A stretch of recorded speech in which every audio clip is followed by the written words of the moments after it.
Tom, you mentioned earlier when we were talking that you encountered Bostock's killer, and it clearly affected you just hearing the way you talked about it. And I want to ask you, how did that encounter go, and how did it impact you? So we arrived at Leonard Smith's tenement, his apartment where he was living. Incredibly, you can't make this up either, Ben.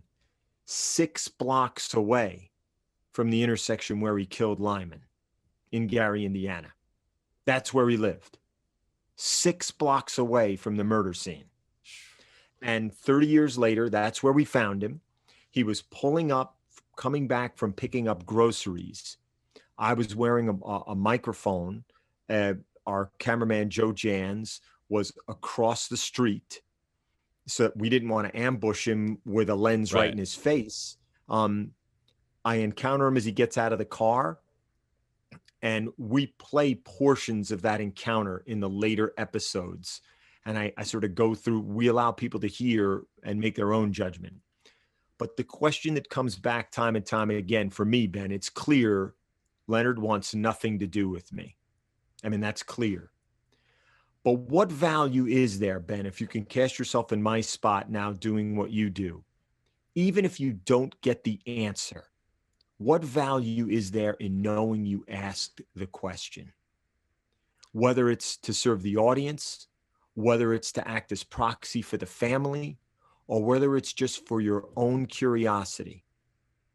And because the man that emerged from that car was so diminished physically, had been ravaged by time and whatever weight he carried, and that's purely speculative because he certainly didn't tell me any weight he carried, I just didn't ask many of the questions that I should have. And I think that the audience, any viewer or listener would have wanted, let alone the family would have wanted. And you also hear in the later episodes the family's take on the encounter as well. We wanted to include that. Wow. So in that moment, Tom, and I know this is something that you've said you've lived with and you wish you had asked. In that moment, why didn't you ask it? Was it because of the way he looked? It looked like he had carried it his whole life, and you just felt like, hey, I'm not going to ask this question. In essence, yes, Ben. Yeah. We go through and explain, at least I explain as best I can, why I took the tack that I did, which was really the tack of least resistance, sort of pitifully. But Leonard looked somewhat pitiful to me. And again, you hear this unfold in the encounter, and I describe walking not with one but 2 canes because he's deeply palsied, really even unable to carry his own groceries. Ben, here's a guy who killed Lyman Bostock, and through a miscarriage of justice, through and now an outdated loophole of not responsible by reason of insanity. And again, we take you through the entire trial and what unfolds. He does not go to prison.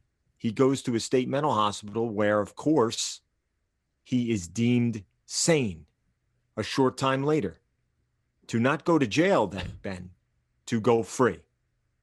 And we explain, and you hear from the people impacted by this decision, the rage that it sparked, etc. And with all of that, when I saw this man get out of the car, there were some basic questions to ask him, Ben, the most basic. What did you know? What have you come to learn about the man you killed? Why have you never expressed any remorse toward the family? What guilt, if any, do you feel for what you did that day? Why did you lower that shotgun and fire?